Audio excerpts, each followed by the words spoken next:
May pagkakataon noon na napalot ng matinding kababalagan at kadiliman ang kanilang nayon. Pakiramdam nga raw nila noon ay parang pinalikuran na ang kanilang baryo at wala man lang silang mahinga ng tulong.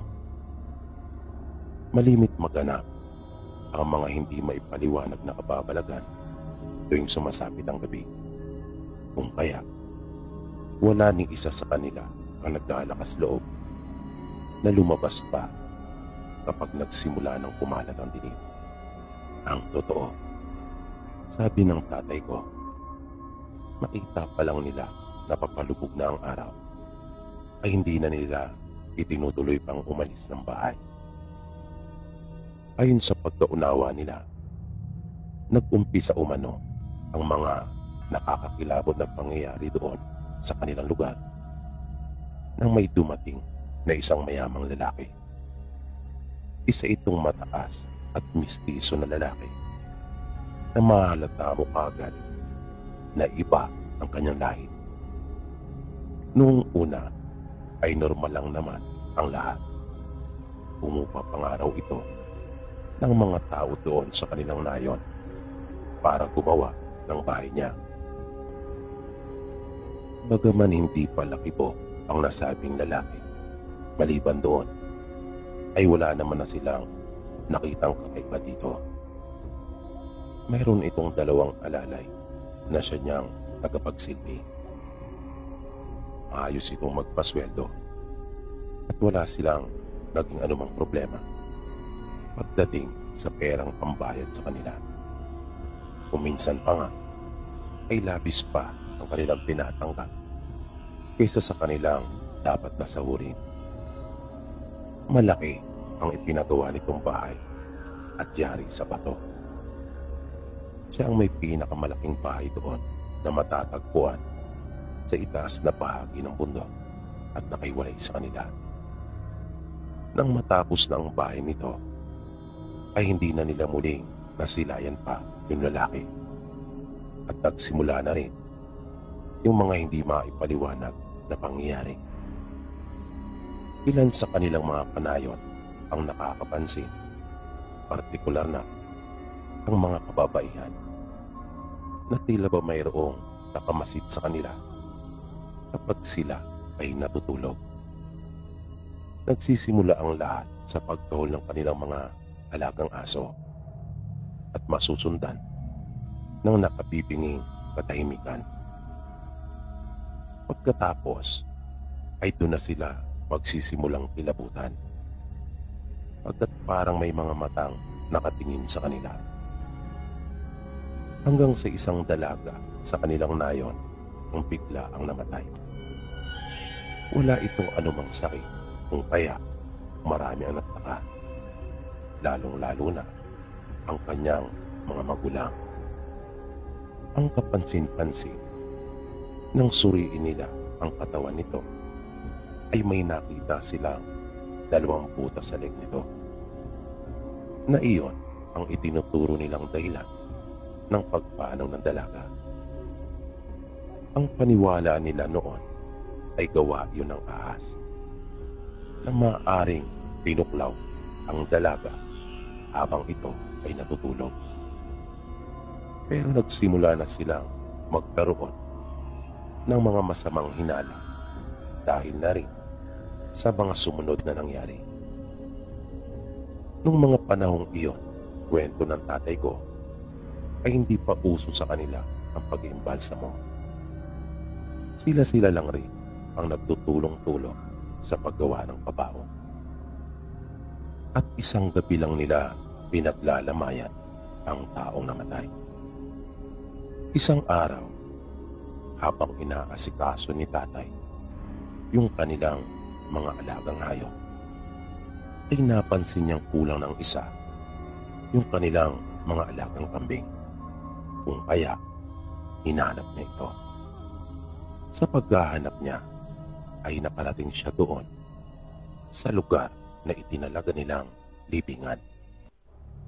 Yung maliit na sementeryong iyon ay sakop pa ng lupang pagmamay-ari ng kanyang lolo at ipinahagi na lang para gawin nilang libingan ng kanilang mga namayapa. Papalapit pa lamang siya doon ay narinig na niya kaagad yung tunog ng kambing. Kung kaya, dali-dali niya itong pinuntahan. At nakita niya itong nalusot ang kalahating katawan sa butas. Nang makalapit na siya, ay medyo kinilabutan pa ang tatay ko. Dahil sabi niya, doon lumusot yung kambing kung saan naroon yung kanayo nilang dalaga na pangalawang araw pa lang nakalibing doon. Nagtaka din siya kung bakit nagkaroon ng butas doon at hindi na maayos yung pagkakatusok ng krus na kahoy sa puntod nito. Magkaganon pa man, ay isinantabi na muna ni tatay sandali yung mga tanong na naglalaro sa kanyang isipan. At itinuon na muna yung kanyang atensyon sa alaga nilang kambing. Lakas loob niyang nilapitan pa ito at saka hinawakan. At nang kanya na itong hihilay, ay nagulat siya nang bigla na lang iyong humulagpos sa kanyang mga kamay na tila ba may malakas na pwersang humilad doon pa ibaba. Dahil doon ay napatakbo na ng tuluyan si tatay. Nakaramdam siya ng matinding takot dahil sa pangyayaring iyon. At agad niyang ikinuwento yung nangyari sa kanyang mga magulang at mga kapatid. Mabilis na kumalat sa kanilang nayon yung balita at nagdulot iyon ng matindi ring takot sa kanila. Nang sumunod na araw, may panibago na namang balita silang nasagap. Dalawa umano sa mga alagang kambing ng kanilang kanayon ang natagpuang patay. Unang pagkakataon iyon na mangyari sa kanila dahil tahimik talaga kanilang lugar at walang masasamang loob dahil magkakakilala silang lahat at tuluyan nang ang pinalo ng matinding kilabot ang kanilang buong nayon.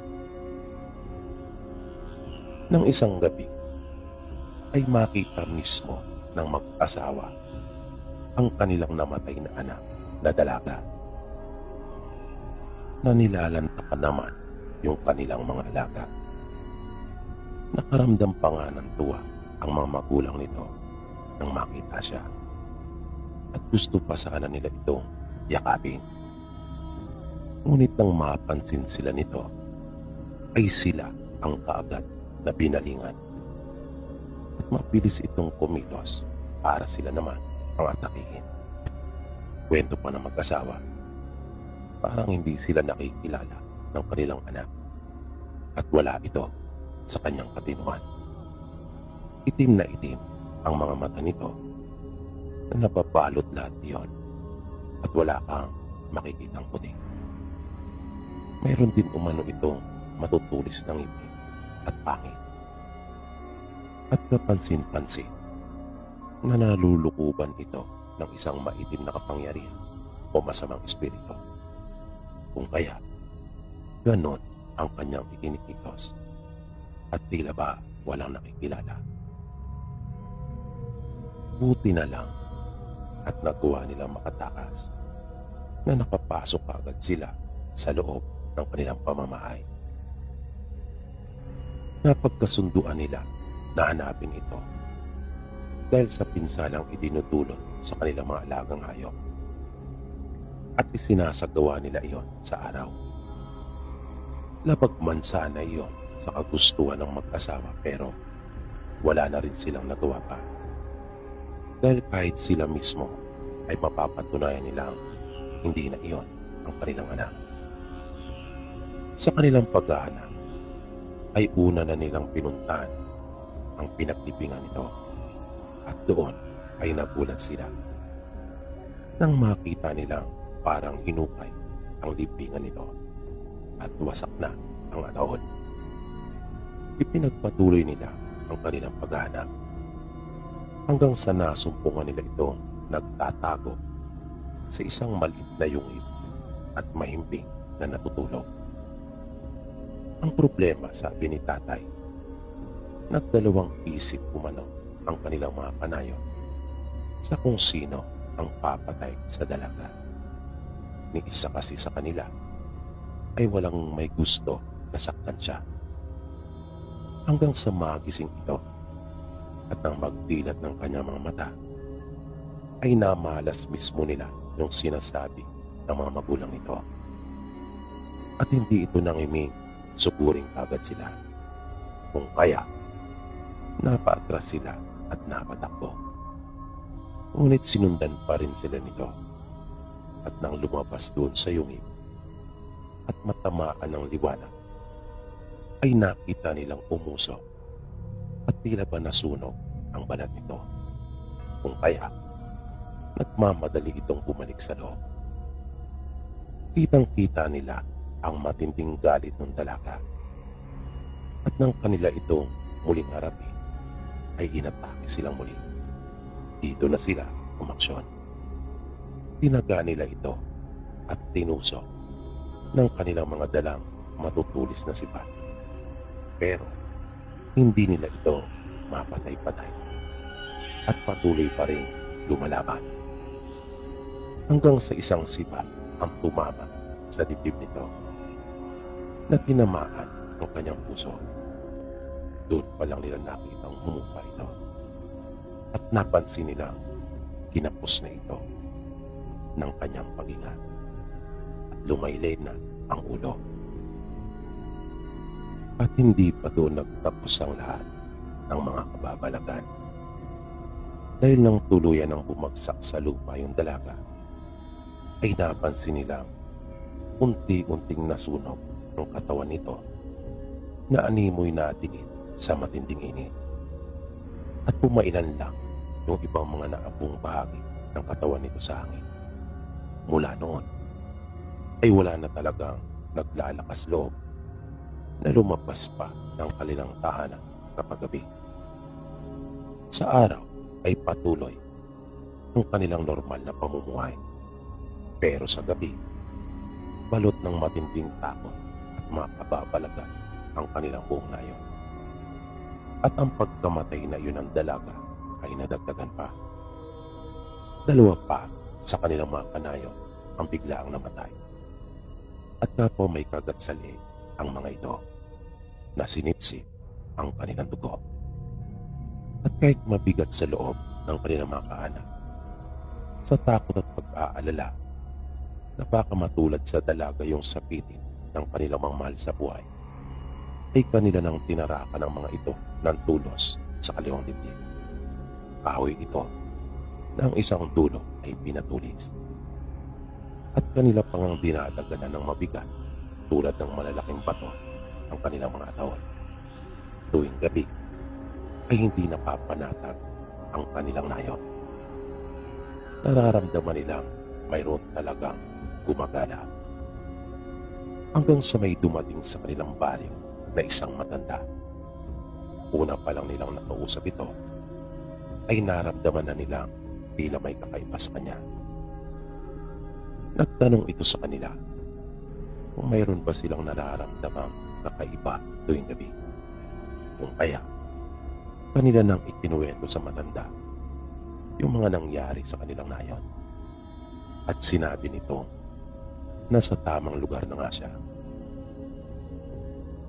Inayuhan sila ng matanda na maglagay ng mga bawang sa palibot ng kanilang mga bahay at dalasan ang ginagawang pananalangin.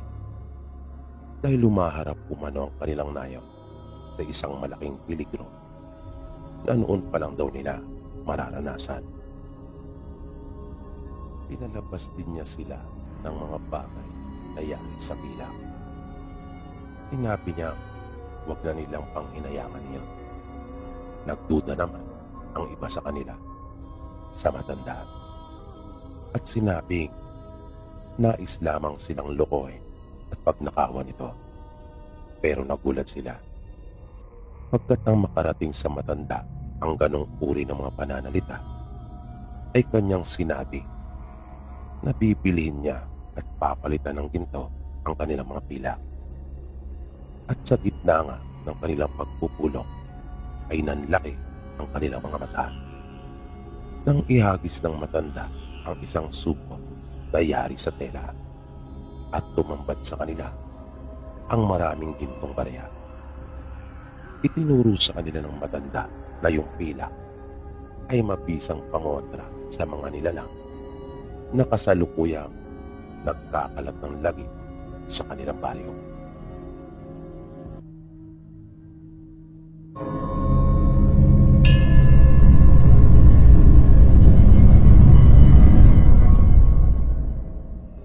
Magandang gabi po sa inyo.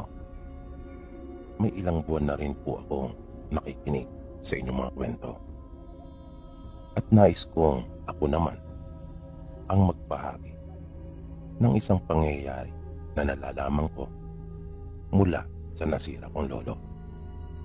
Kaya sana ay inyo pong magustuhan. Naikwento niya sa aming magkakapatid ito nang minsang lumuwas sila ng Maynila at magbakasyon po sa amin. Ayon sa lolo namin, naganap ito doon sa kanilang probinsya. Mahabang panahon na ang nakalipas. Tungkol ito sa dalawang magkaibigan na mga ngaso. Nung mga panahon iyon kasi ay lagana pa at nakahiligan ng mga tao ang pangangaso para na rin sa kanilang ikabubuhay. Lalo pa nga at yung mga kabundukan noon at kagubatan ay talaga namang luntian pa at pinananahanan ng napakaraming mga hayop. Nasabi pa nga ng lolo namin, may mga usap pa noong mga panahon iyon at napakaraming mga baboy ramo. Kaya marami talaga ang naingganyong mga aso. Isang araw, nang nasa kagubatan ang magkumparing Tino at Dado upang mangaso, kakarating pa lang nila ay may namata na kagad silang isang pamilya ng mga baboy ramo. Kaya humanap kagad sila ng magandang pwesto. Mabilis silang umakyat na magkaibigan sa dalawang puno kung saan sa tingin nila daraan ang mga nasabing baboy. Dahil na rin sa kanilang karanasan kung kaya sa itaas sila pumwesto, pagkat iyon ang pinakamainam at pinakamabisang paraan. At nang malapit nang tumapat ang mga ito sa kanila, ay naganda na sila. Nagsenyasan sila. Yung dalawang pinakamalalaki sa grupo ang kanilang punteriya. Tag-isa silang magkaibigan. At nang tumapat na ang mga ito sa kanila, ay agad na silang tumalon, hawak ang kanilang mga mahabang sipat. At nang tumarak ang mga sipat sa kanilang mga katawan, ay umalingaw-ngaw ang malalakas na tinig ng dalawang baboy ramo sa buong kagubatan. Kasabay noon ay nagpulasa naman ang iba pang mga kasama nila. Nagawa pong makatakbo ng dalawang baboy ramo. Dala na rin ng pagkagulat ng mga ito.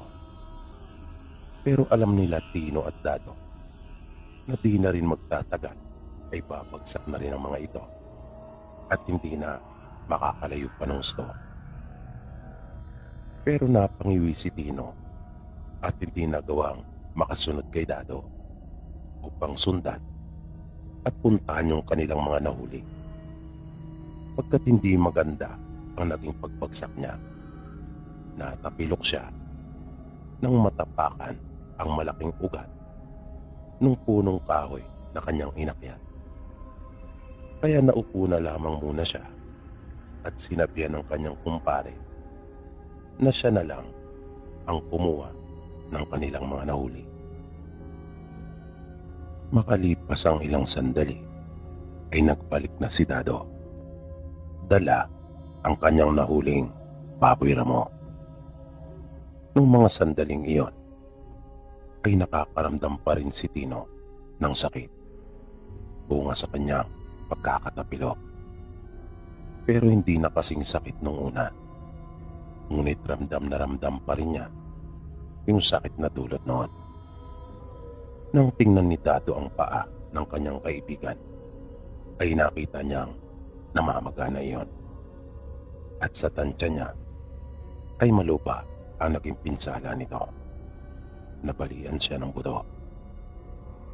Napansin din niya na may namumuo ng dugo sa bahaging napinsala. Kaya nagpaalam na muna si Dado sa kanya at sinabing kukunin lang niya kung isa pang baboy ramo na napatay ni Tino. Pagkaalis ni Dado ay sinubukan ni Tino igalaw yung kanyang paang natapilok. Pero nasaktan lamang siya. Muli siyang napangiwi nang subukan niyang igalaw iyon. Maya-maya pa ay dumating na rin si Dado. Dala ang baboy ramo na nahuli naman ni Tino. Sabay tanong sa kanya kung ano na ang kanilang gagawin. Paano nila madadalang lahat ang kanilang huli na ganun ang kalagayan ng kanyang kaibigan pagkat malayo pa ang sa kanila.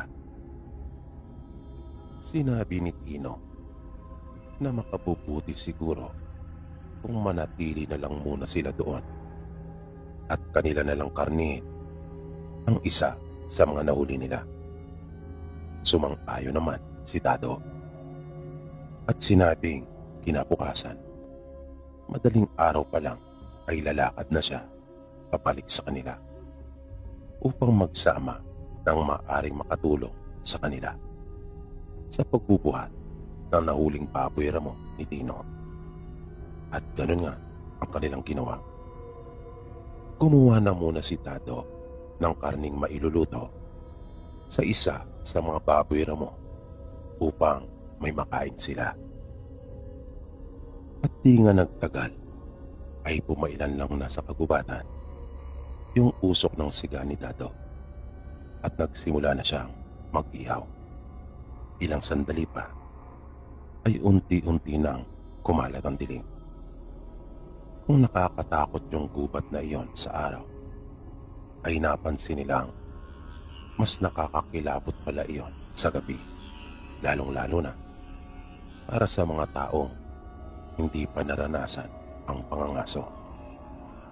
Sila kasi, bagaman nakakaramdam din ng takot, ay madali nilang napaglalabanan niyon pagkat mga sanay na. Habang kumakain na silang magkaibigan, ay bigla na lang sila nakarinig ng napakaraming ibon na tila ba sabay-sabay na lumipad. Kaya agad silang natigilan at napahawak kapwa sa kanilang mga itak. Nakiramdam silang dalawa at dahan-dahang inilibot ang kanilang mga paningin. Ngunit limitado lamang ang kanilang maaaring makita. Hanggang doon lang sa naaabot ng liwanag ng kanilang siga pagkat napakadilim ng gubat. Bagaman maliwanag ang buwan ng gabing iyon, ay napapayungan kasi ito ng mayabong na mga dahon nang naglalaki ang puno, lalong-lalo na yung kanilang kinalalagyan. Kaya kahit anong gawin nilang sanayin ang kanilang mga paningin sa dilim, ay hirap silang maaninagan yung bahaging hindi naaabot ng liwanag na nagmumula sa siga. At kapwa sila nagulat. Nabagya pa nga silang napaatras nang makita ang 3 taong nakatayo na sa gawin nilang likuran. At bago pa sila makapagsalita at makagawa ng anumang hakbang, ay narinig nila ang tinig nung isa na nagtanong kung bakit sila naroon at kung ano ang kanilang ginagawa sa pook na iyon. Kahit nag-aatubili ay sumagot si Dado at sinabing naroon lamang sila para mangaso nang upang sa ganon ay may maipakain sa kanilang pag-anak. Ibinaling naman ng lalaki yung kanyang pansin kay Tino at napatingin ito sa kanyang paa. Nagsalita itong muli at tinanong kung ano ang nangyari sa kanya. Kaya kanilang inilahat kung bakit napinsala ang paa ni Tino. Sinabi ng lalaki na kailangan pala nila ng tulong at kung papayag daw sila ay maaari nila silang isama sa kanilang nayon at doon na magpalipas ng gabi pagkat kailangang magamot ang paa ni Tino nang upang sa ganon ay hindi na lumala pa. Nagkatinginan naman yung magkaibigan. Kapwa sila tubili at nagdadalawang isip. Na agad namang iyon napansin ng lalaki. Kung kaya, muli itong nagsalita at sinabing sa kanyang palagay ay wala na silang magagawa pa at mapagpipilian. Dahil lubha umanong delikado ang gubat para sa kanila. Kung kaya, hindi makabubuti kung ibibigay nila ang kanilang pagtitiwala sa kagubatan kaysa sa kanila na nag-aalok ng tulong. At nagtanggal ng talukbong sa kanyang ulo yung lalaki.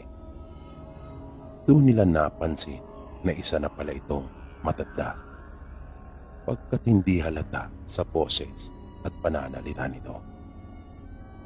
Agad na pumasok sa isip ni Dado ang isang ermitanyo pagkat ganon ang nakakawik nito. Ang kaibahan nga lang ay wala itong hawak na tungkod at mukhang matipuno ang pangangatawan. Muling nagkatinginan ang magkaibigan na tila ba binabalanse pa nilang mabuti ang mga sinabi sa kanila ng matanda. Napatingin ang magkaibigan sa kanilang mga nahuling baboy ramo. Narinig naman nilang nagsalita ang isa pang lalaki na kasama ng matanda at sinabing wala silang dapat na alalahanin patungkol sa kanilang mga nahuli. Sila na raw ang bahalang magdadala ng mga iyon at ni isang hibla ay walang mababawas sa mga ito. Pagkat marunong rin daw silang mangaso at maghanap ng sariling makakain, pabirong sabi pa nito. Katunayan nga raw, ay sila pang dalawa ang kanilang paghahandaan at pakakainin, pagkat marami silang pagkain at sagana sa karne. Natahimik silang magkaibigan sandali at patuloy na pinag-isipang mabuti kung sasama ba sila o mananatili na lang doon sa gubat. Tila nainip naman ang mga lalaki at sinabing sila ay nagmamagandang loob lamang. Kung ayaw naman daw nila ay hindi nila sila pipilitin at tumalikod na ang mga ito.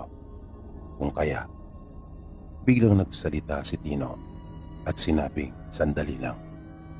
Sasama na raw sila sa mga ito. Sumang-ayon naman si Dado sa naging desisyon ng kanyang kaibigan.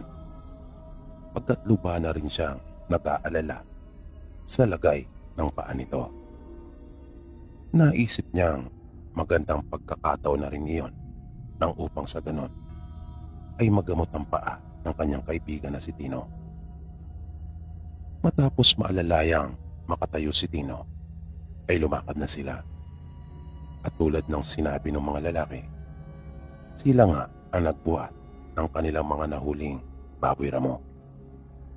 Pati ang mga kagamitan ni Tino ay sila na rin ang nagdala, maliban sa sibat nito, pagkat ayaw niya iyong bitawan. Inalalaya ni Dado ang kanyang kaibigan at hinayaan niyang mauna ang mga lalaki, pagkat sila ang nakakaalam ng daan. At isa pa, mas mainam na rin yung ganon na nasa hulihan sila para nakikita niya lahat nilang mga galaw. Habang nasa daan ay panay naman ang kwento ng matanda.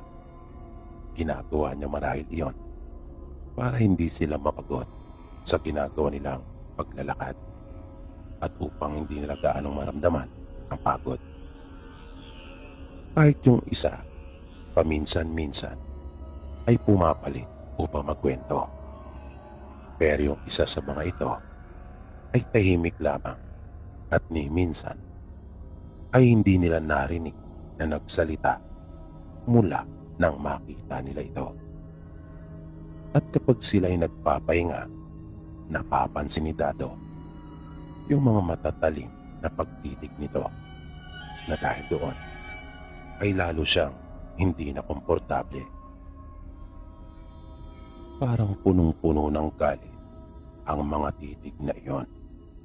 Kung kaya, napapaisip si Dado nung mga oras na iyon kung ano kaya ang pinaghuhugutan ng lalaki at bakit gano'n na lang ang nararamdamang galit nito na nakikita niyang lumalabas sa kanyang mga mata.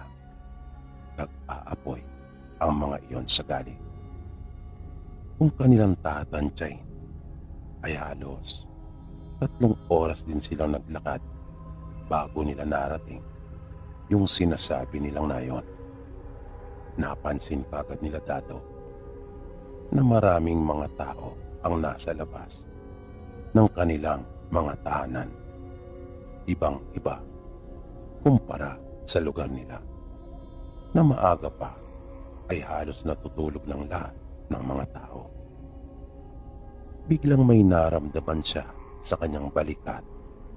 Medyo nagulat pa nga siya pagkat natatandaan niyang nauunang naglalakad sa kanila yung matanda at sa isang igla ay nasa likuran na niya. Sinabi nito sa kanya na mayroong ipinagdiriwang sa kanilang nayon noong mga oras na iyon. Kung kaya, nasa labas pa ang mga tao. Iginala pa ni Dado yung kanyang paningin. Bawat madaanan nila ay kanyang pinagmamasdang mabuti. Tila bigla namang tumahimik ang mga tao at itino ng pansin sa kanila. At nakita niyang titig na titig talaga ang mga ito. Napakiramdam niya ay para bang noon lamang nakakita ng tao ang mga ito. At isa sa mga naroon ay nakita ni Dadong napatingalang bigla at animoy isang mabangis na hayop na umangil. At tila hindi niya mapigilan ang mga kamay na naninigas. At nang muli siyang titigan nito ay nagulat si Dado pagkat nakita niya ang namumuting mga mata nito. Muli siyang tinapik ng matanda sa balikat at sinabing huwag na umunong pansinin iyon pagkat kanayo nila iyon na sadyang may sira ang ulo. Ngunit para kay Dado ay iba na ang kanyang pakiramdam.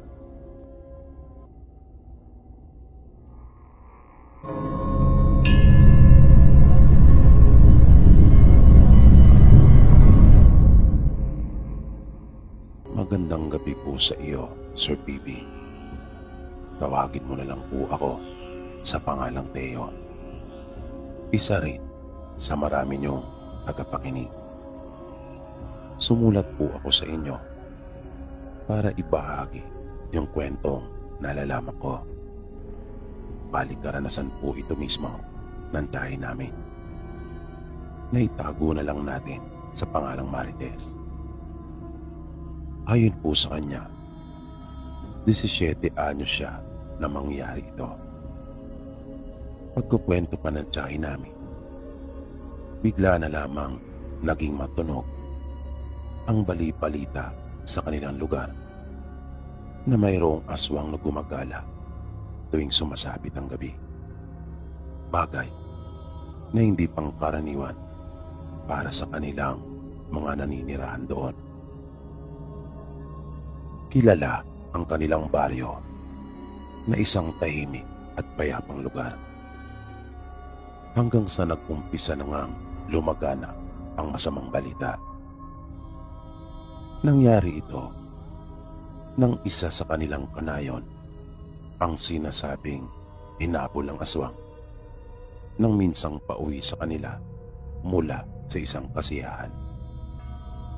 At iyon nga ay naging usap-usapan na doon sa kanila. Ayon pa sa mga kwentong kumalat noon, nakita ng kanilang kanayon ang isang tao na nasa may gilid ng daan at tila pa isang aso na nakaabang doon. At dahil sa nakainom ang kanilang kanayon, kung kaya lakas loob itong dumiretso at kanya lamang binaliwala iyon, na hindi naman niya naisip na isa pala iyong panganib para sa kanyang buhay. At laking gulat na lamang nito nang bigla siyang sunggaban noon. Buti na lamang at nagawa pa niyang makaiwas at mabilis na nakatakbo. Dahil sa pangyayaring iyon ay iniwasan na ng mga tao sa kanilang nayon na maglakad pa tuwing gabi. Magkagayon pa man, hindi pa rin natigil ang mga nangyayaring kababalagan sa kanilang lugar, na ang kadalasan namang nagiging biktima ay yung mga buntis. Marami sa kanilang mga kanayo noon ang nakunan. May mga pagkakataon ding may mga kababaryo sila ang bigla na lamang nagkakasakit at kalaunan ay namamatay. Kaya kahit pa iniiwasan nilang lumabas ng kani-kanilang bahay ng mga alanganing oras, ay hindi pa rin sila ligtas sa panganib na dulot nung napapapalitang aswang sa kanila. Hanggang sa maranasan mismo ng dahi namin at ng kanilang pamilya yung nakakakilabot na bangis ng aswang. Kwento niya sa amin, patulog na sila noong mga sandaling iyon at kasalukuyan na silang mga nakahiga nang magsimulang maging maligalig yung kanilang mga alagang aso. Nang mapansin ng tiyahin namin yon, ay kinilabutan na siya kaagad at kinutuban na ng hindi maganda. Narinig niya ang kanilang mga magulang na bumangon at inutusan silang kumuha ng mga bagakay na kanilang pinatulis. Dali-dali naman silang sumunod na magkakapatid. Nilagyan din nila ng walis ang kanilang mga tarangkahan at siniguradong mga nakasara iyong mabuti. Hanggang sa makarinig na sila ng mga kakaibang huni mula sa labas ng kanilang bahay. Kung kaya, mas lalo pang tumibay yung kutob nilang sila na ang punteriya ng aswang. Pero ang tatay nila noon ay hindi man lang nila kinakitaan ng kahit na kaunting takot. Bagay na nagpalakas din ng kanilang mga loob. Ang bahay nila noon ay yari sa makakapal na tabla. Kung kaya, panatag sila na hindi mababasta-basta ng aswang na makapasok agad. Pero marami umanong ginawang pamamaraan yung aswang. Andyan yung kinakalmot nito ang dingding ng kanilang bahay at nagpapalipat-lipat ito ng pwesto.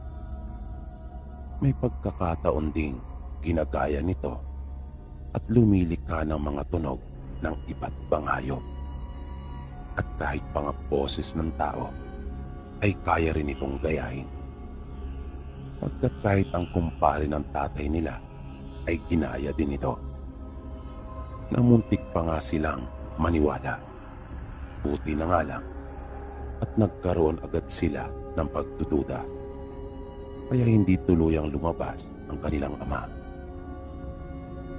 Natatandaan din ng tiyahin namin na binato ng makailang ulit ang kanilang bubungan na ikinagalit na talaga ng kanilang ama. At kanya iyong pinagsalitaan ng mga masasakit na pananalita. Hinamon niya rin ito ng paulit-ulit at sinabihan ng duwag. At mas lalo naman itong nagalit at nagpilit na makapasok. Naisipan ng aswang na gibain at palakihin yung butas doon banda sa kanilang kusina. Pero mabilis iyong tinakbo ng tatay nila at pinundayan ng daga. Sabi ng tiyahin namin, nakita pa nila ang mapupulang mga mata noon na tila ba nagbabaga talaga sa kadiliman ng gabi na bumabalot sa labas ng kanilang bahay. Maliban doon, ayun lamang ang nahayag sa kanila pagkat may kadiliman. Pero alam nilang tinamaan iyon ng kanilang ama dahil hindi iyon nagtuloy pa sa kanyang ginagawa at sa halip ay nagmamadaling nilisan yung bahaging iyon ng kanilang bahay. Matapos iyon ay galit na tinungo ng kanilang ama ang harapan nilang pintuan. Pinigilan naman ito ng kanilang ina. Kahit sila ay hindi sang-ayon sa gagawin nito. Ngunit, hindi na nila ito naawat pa. Sinabi na lang nito sa kanila na intindihin na lamang nila yung kanilang mga hawak na bagakay at sino mang pumasok sa kanilang pintuan ay kanila kaagad natusukin. At binuksan na nga ng kanilang ama ang pinto. Nagtago naman sila sa magkaabilang gilid at hinawakang mabuti yung kanilang mga bagakay. Muling hinamon ng kanilang ama yung aswang at sinabihang magpakita. At kung talagang matapang umano ito, ay kanya siyang harapin. Hanggang sa nakita nilang sumisenyas yung kanilang ama na inaaya at sinasabihan yung kanyang kausap na sugurin siya. Kitang-kita nila ang matinding galit sa muka ng kanilang ama. Walang tigil nitong minumura yung kanyang kausap. Kaya, kinilabutan ng gusto ang tiyahin namin. Dahil naisip niyang sa paraan ng pakikipag-usap ng kanilang ama ay tila ba ilang hakbang lamang ang layo ng aswang sa kanila. Nagkatinginan silang magkakapatid, pati na ng kanilang nanay. Inihanda nila ang mga sarili. Matinding kaba na ang nararamdaman nila noong mga oras na iyon, kwento ng tiyahin namin. Dahil naisip nilang anumang oras ay maaari na iyong sumugod at sunggaban ang kanilang ama. Pero makaraan pa ang ilang sandali ay narinig nila ang kanilang ama na tinutuya yung aswang at sinasabihan ng duwag at walang kwenta. Palatandaan iyon na hindi nadaig yung tinatawag na udom ni tatay ng aswang at kusa na ring umalis yung aswang. At doon pa lang umano sila nakahinga ng maluwag. Pero ang hindi nila alam ay mas malala pa pala ang kanilang sunod na mararanasan. Dahil ng sumunod na gabi ay hindi lamang isa ang sumugod sa kanila. Tila isang buong angkan ang dumagsak sa lupang kanilang nasasakupan. Nasabi pa nga ng tiyahin namin, aakalain mo raw talaga na sila ay magpapaani. Pagkat hindi bababa sa 15 ang bilang ng mga ito na nakasuot ng karaniwang pasuotan na ginagamit noon sa pag-aani. Buti na lamang at naipamalita nila sa kanilang mga kanayon ang ukol sa nangyari noong nagdaang gabi. Kung kaya, may ilan silang mga kamag-anak at kaibigan na naroon sa kanilang bahay noong mga oras na iyon. Katatapos lang nilang maghapunan nang dumating ang mga ito at kasalukuyan nagtatagay ang tatay nila, kasama ng ilan pang mga kalalakihan. Kaya nang mapansin nila ang pagdating ng mga ito, ay napatayo silang bigla at mabilis na hinagilang ang kanilang mga itak. Habang yung iba naman sa kanila, kabilang na ang mga kababaihan, ay yung mga bagakay na pinatulis ang kanilang inapuha.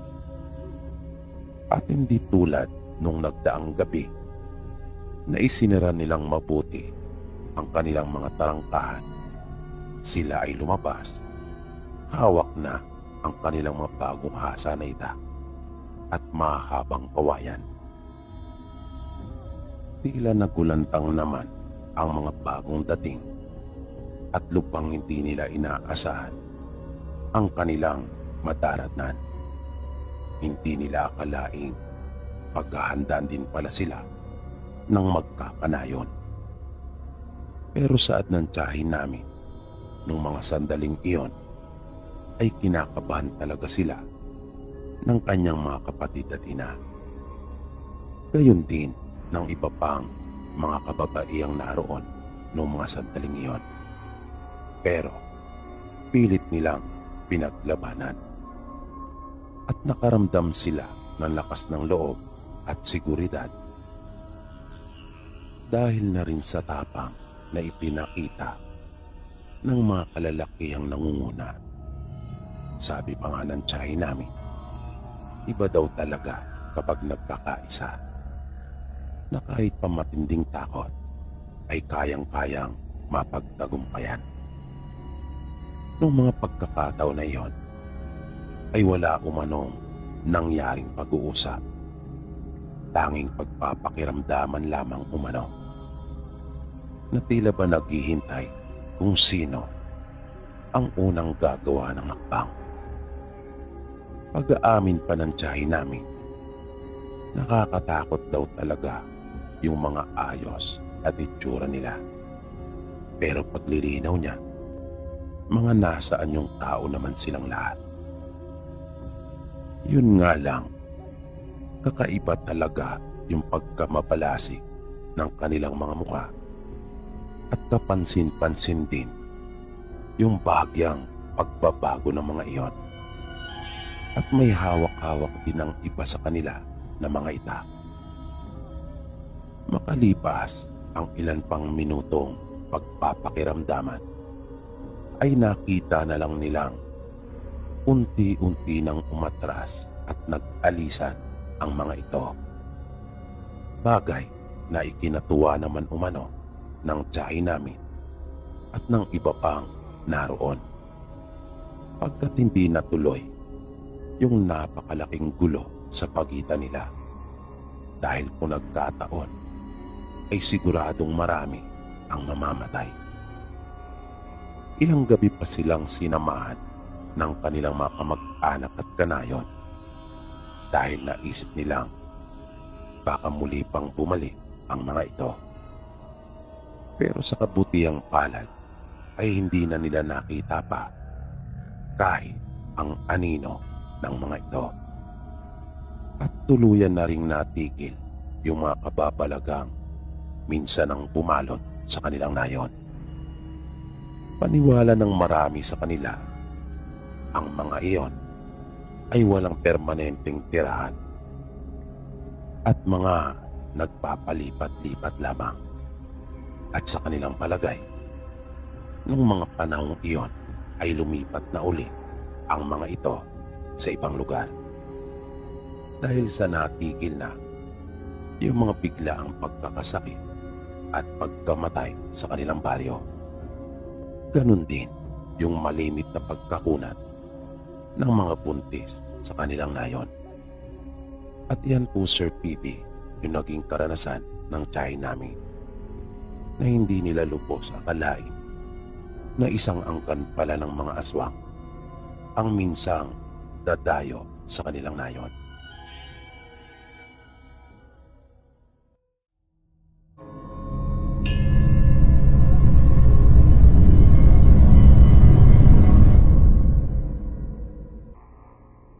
Kumusta po kayo, Sir PB? At sa lahat po ng inyong mga tagapakinig, pinanganak po ako sa Masbate. Pero bata pa lang, edad 14 po, ay lumuwas na ako ng Maynila. Sumama po ako sa mga kaibigan ko. Maaga po kasi kaming naulila ng mga kapatid ko sa ama at nag-asawa po muli ang nanay namin. At hindi ko po gusto ang ugali ng napangasawa niya. Kung kaya nagpasya po akong umalis ng bahay namin. Bali 3 po kaming magkakapatid at tanging ako lang ang humiwalay. Iba't ibang trabaho po ang naranasan kong pasukan para lang makaraos sa araw-araw. Nangyari naman po ito nakakatakot kong karanasan nang minsang tumira ako sa bago kong nakilalang kaibigan. Bali 2 lang kami sa bahay nila. Wala nang pareho ang mga magulang niya at siya ay solong anak.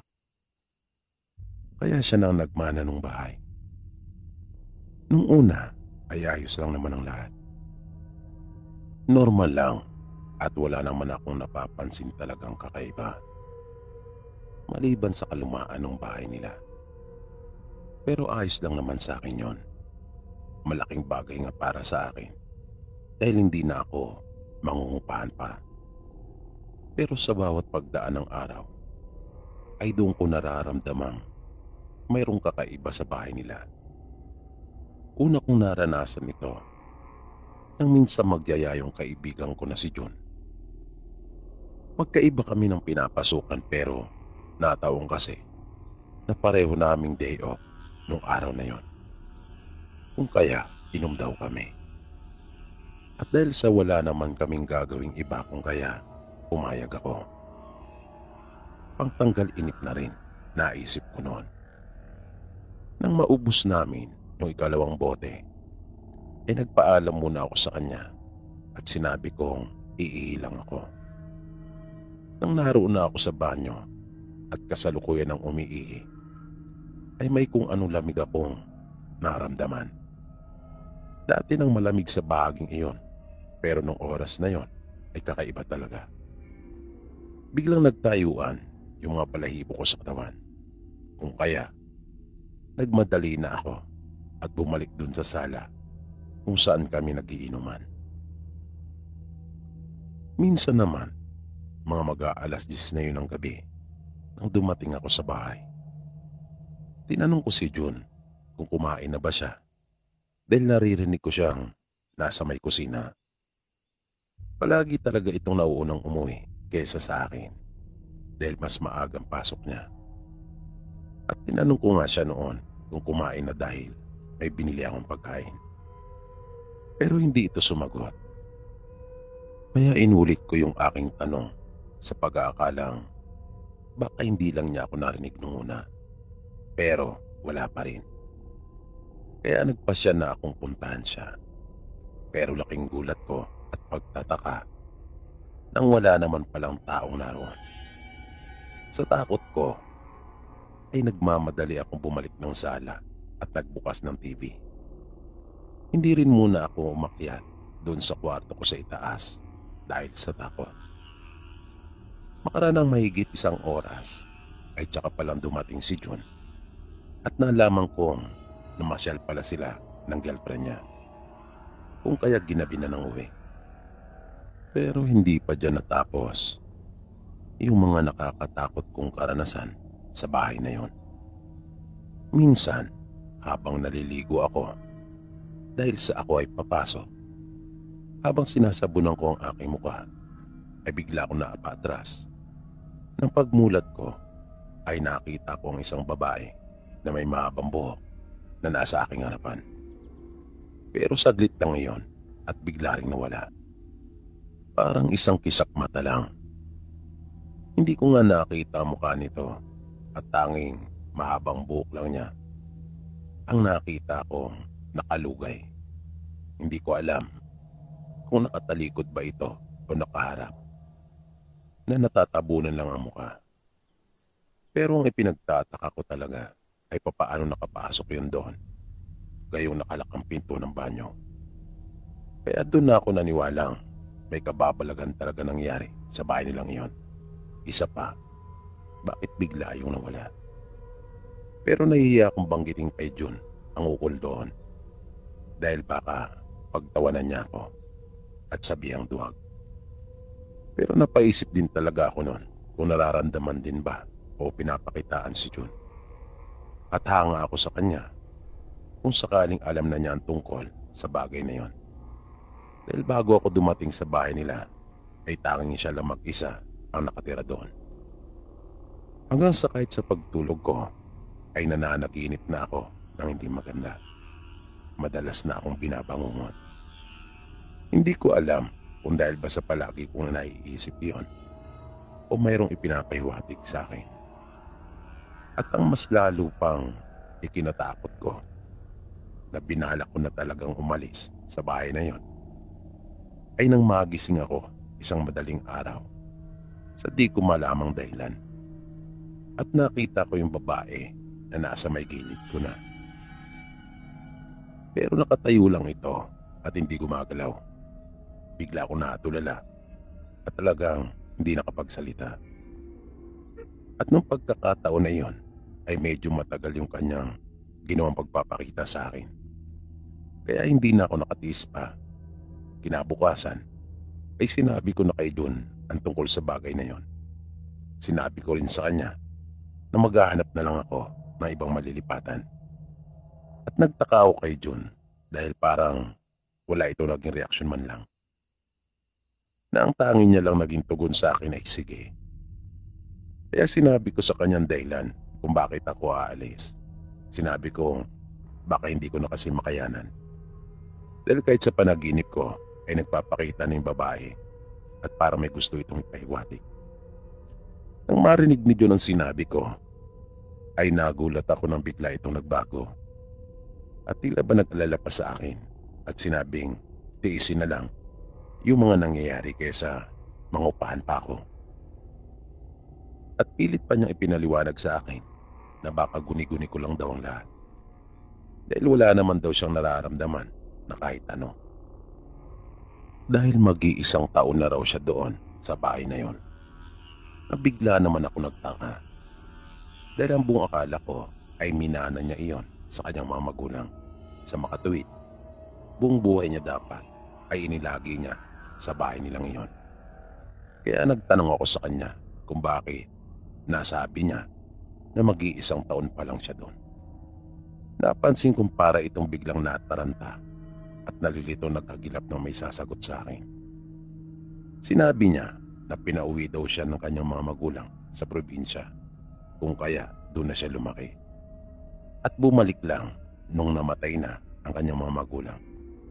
Kaya mag-iisang taon pa lang siya sa bahay nilang iyon. Nanalabuan talaga ako sa sagot niya. Dahil hindi nasagot yung tanong ko, sa halip ay lalo pang dumami yung mga tanong sa isipan ko. Pero hinayaan ko na lang at hindi ako nagpalata sa kanya na interesado ako malaman kung ano talaga ang totoo. Bigla kasi akong kinutuban ng hindi maganda. Malakas ang hinala ko na mayroong itinatago si Jun. Kung ano yon, ayun ang gusto kong malaman noon. At nagpakitang muli sa akin ng babae. Pero sa pagkakataong iyon ay mas matindi. Wala akong pasok noon at mag-isa lang ako sa bahay. Pagbaba ko galing sa kwarto ay nakita kong mayroong paa na nakalawit sa may sopa. Kaya akala ko ay bumalik si Jun at nahiga doon. Baka hindi na naman ito pumasok, naisip ko. Minsan kasi kapag sinusumpong ito ng katamaran ay bigla na lang uuwi at hindi na papasok. Pero laking gulat ko nang ako'y lumapit. Dahil nakita ko muli yung babae na nakahiga doon pero tadtad dito ng saksa at naliligo sa sariling dugo. At natatakpan pa rin ang mukha nito ng malago at mahaba niyang buhok. May laslas ito sa kanyang pulso at sa may leeg. Wala rin itong suot na damit at tanging mga panloob lamang. Kaya napatakbo akong pabalik sa aking kwarto. Pero pagbukas ko ng pinto ay naroon ang babae na nakalugay ang kanyang mahabang buhok sa harapan ng mukha at nakatayo ng tuwid. Pero nakapagtataka at kapansin-pansin na mas mataas ito kaysa sa akin, kaya napatingin akong bigla sa ibaba. At nakita kong nakalutang ito. Mabilis na akong tumalikod at bumabang uli. Lumabas na ako ng bahay. Naramdaman kong nangapal talaga yung aking mukha at pakiramdam ko ay parang umakit na lahat ng aking dugo sa ulo dahil sa lakas ng pagtibok ng puso ko. Dahil sa tindi ng takot na naramdaman ko noong oras na yon. Buti na nga lang kahit paano ay may pera ako sa aking bulsa.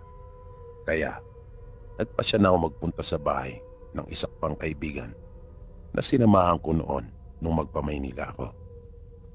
Ayoko na talagang bumalik pa sa bahay na yun ni June.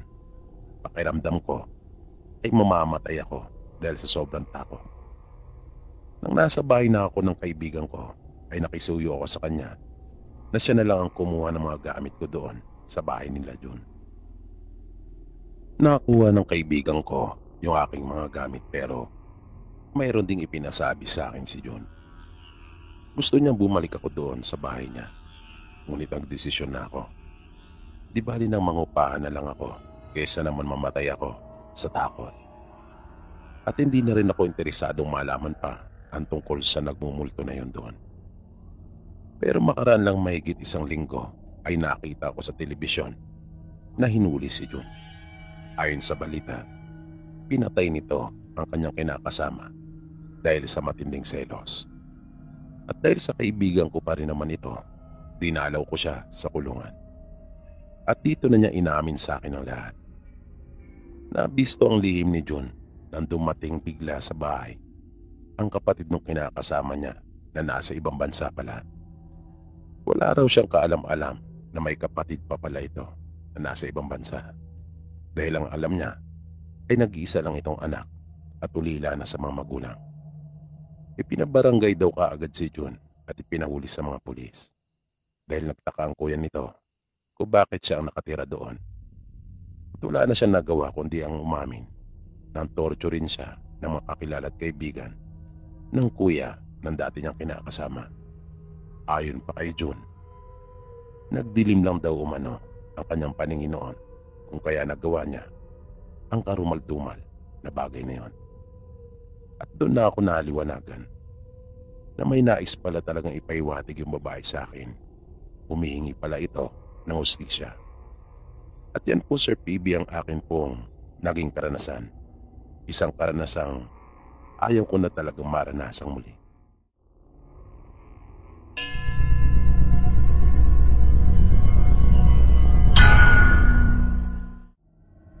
Ito pong nakakatakot kong karanasan ay naganap noon pong binata pa po ako. Nangyari po ito doon sa probinsya namin. Totoo pong lahat ng ito at hindi pa rin nga ako makapaniwala na nangyari ang lahat ng iyon at akin talagang naranasan. Pero di ko na lang po babanggitin yung pangalan mismo ng lugar dahil naniniwala akong hindi naman lahat ng taga roon sa lugar na yon ay mga aswang, na baka nga ang karamihan sa kanila ay mga dayo lamang at nakapanghawa lang. At saka bilang respeto na lang rin sa mga kababayan ko at sa katulad naming nanirahan din noon doon, na doon na ipinanganak at lumaki.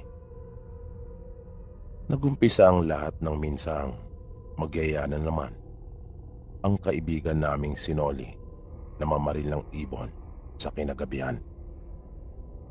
Kaya hapon pa lang ay pinuntahan ko na yung chewing ko at tiniram yung baril niya na dibomba. Mabait naman ang chewing ko na kapatid ni tatay.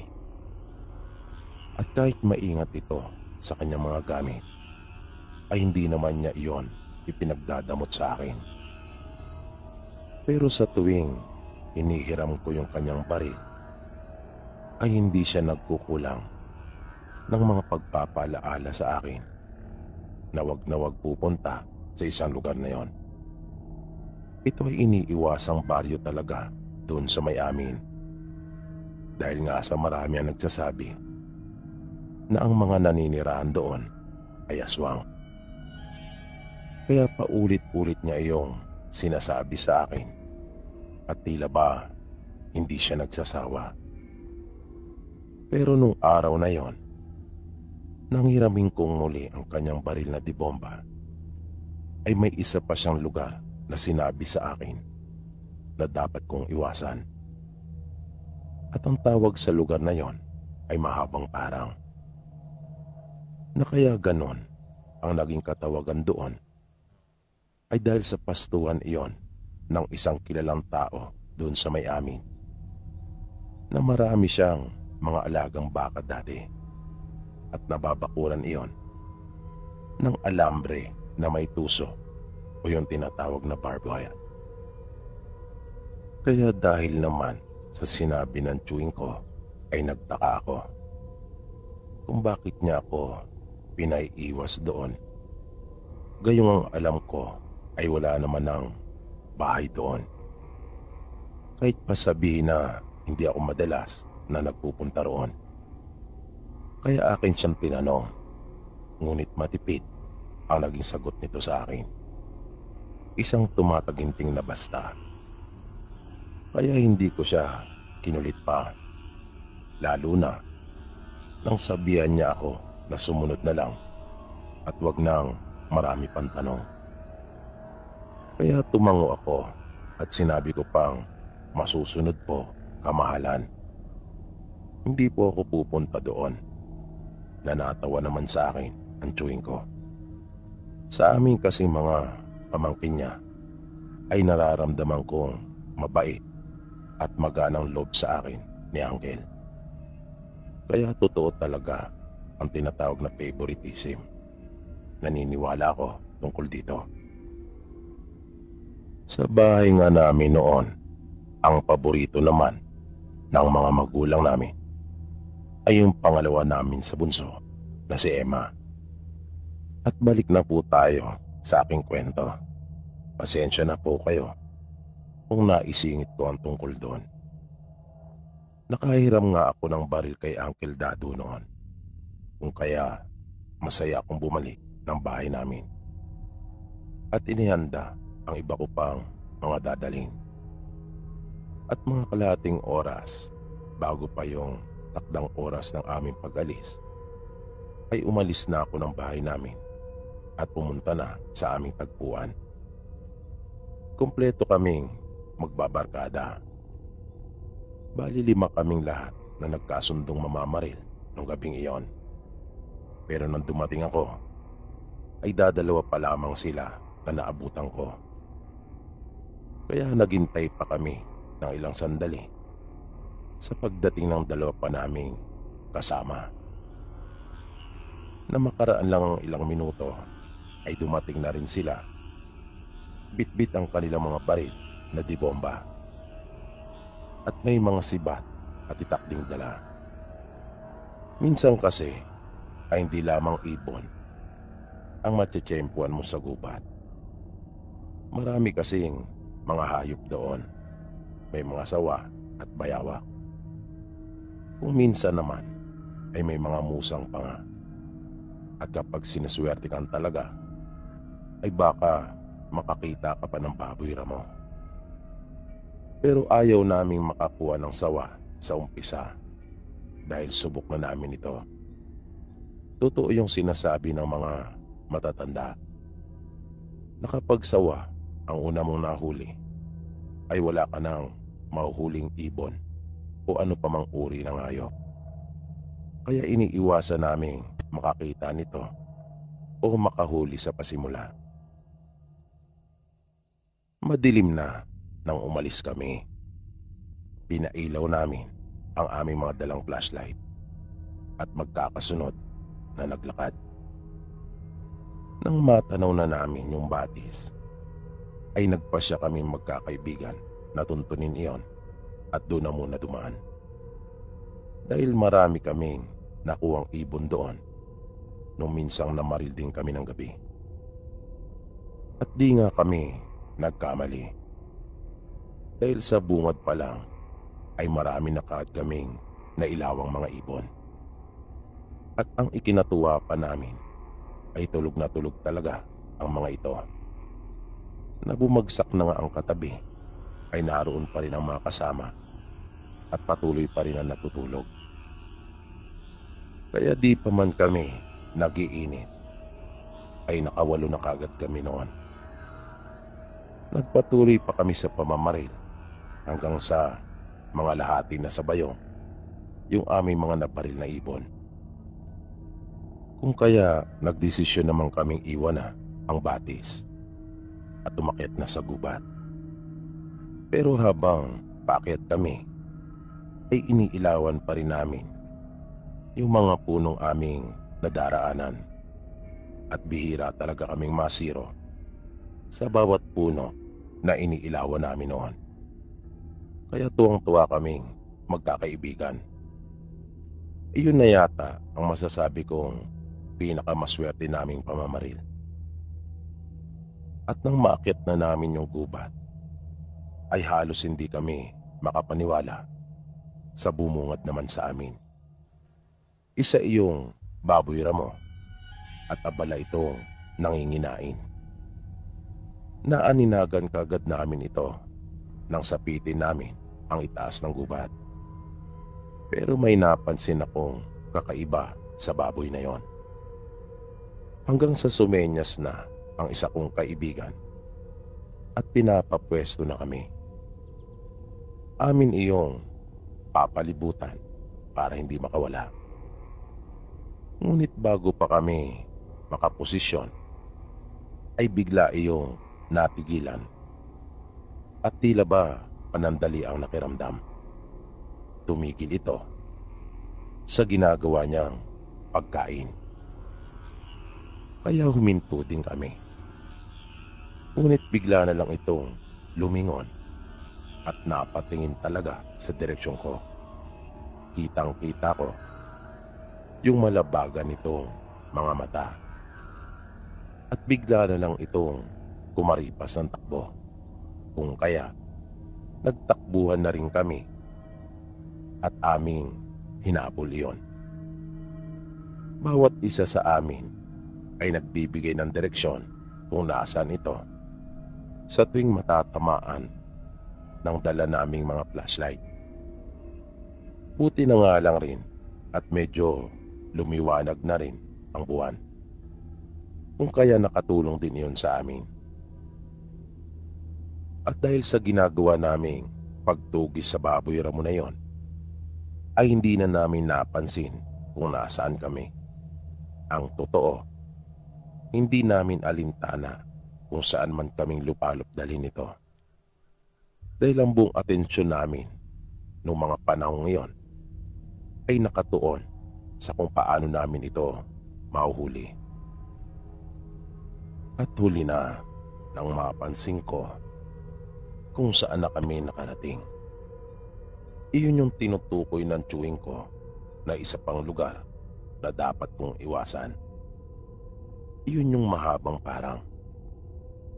Habol-habol pa namin ang aming mga paghinga nang kami ay huminto. Mga nakayuko kaming lahat na nakatukod sa aming mga tuhod ang aming mga kamay, na paminsan-minsan ay napapahawa sa aming mga tagiliran at sikmura. Ako nga ay panay ang aking pagtingala. Pagkat para na akong kakapusin sa paghinga dahil sa hapo na nararamdaman ko. Bunga ng ginawa naming mabilis na pagtakbo. At nakita namin yung baboy ramo na huminto sa di kalayuan. Doon sa kabila ng bakod. Naroon siya sa kabilang panig ng alambre. Na para bang nananadya pa ito. Na tila kanya pa kaming hinihintay nang mapansin niyang huminto kaming lahat sa paghabol sa kanya. Na mahirap paniwalaan pero naisip ko nung punto na yon na para bang nagpapahabol talaga ito sa amin. Hanggang sa napatras talaga ako nang mapansin ko ang maraming baboy ramo na dahan-dahang lumalapit doon sa hinabol namin. At ikinahig pa nito yung isang paa na para bang nagyayabang at sinasabi sa amin na humanda na kami dahil naroon na ang mga kasama niya. Basta iyon yung pagkakaunawa ko sa ginagawa ng baboy na yon. At tila totoong lahat ng naging basa ko sa ginagawa ng mautak na baboy. Nang bigla na lang dumapa yun sa lupa at sa isang iglap ay nakita ko ang isang figura ng babae na tumayo at nawala na yung baboy.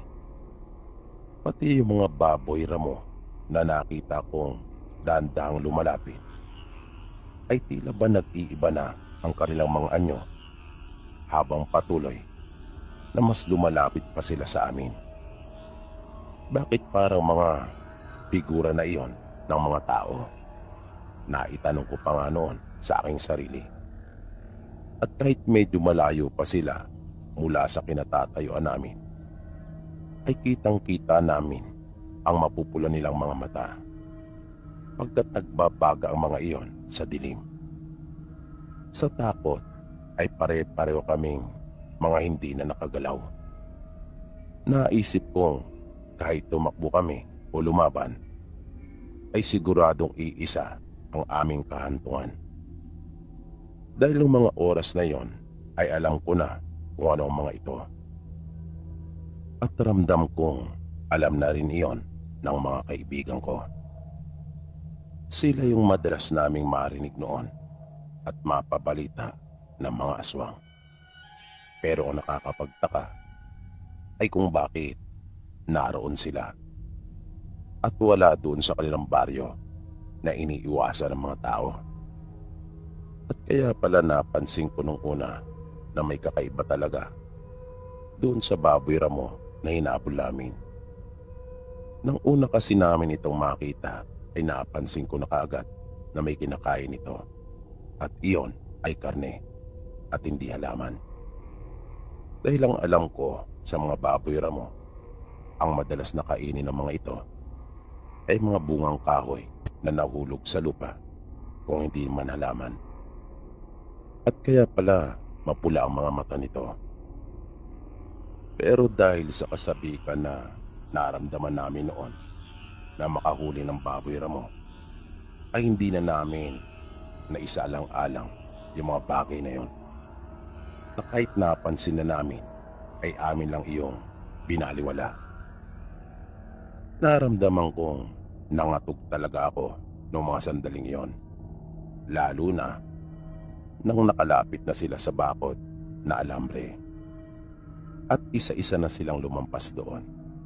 Lahat sila ay mga walang saplot. At nangingintab ang kanilang mga katawan dahil sa ipinahid na langis.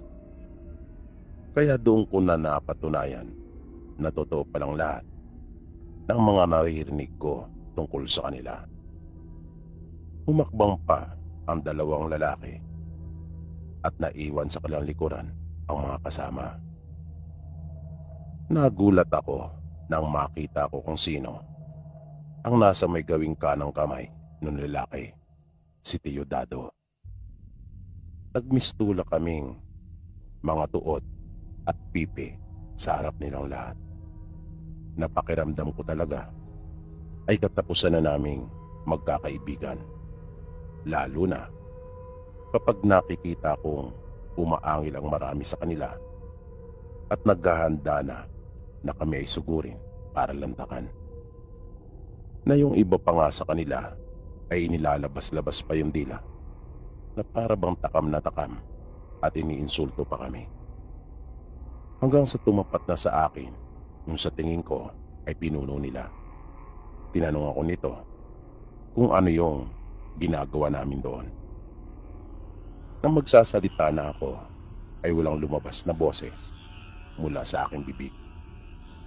Parang may kung anong nakabara sa aking lalamunan dahil na rin siguro sa sobra kong takot.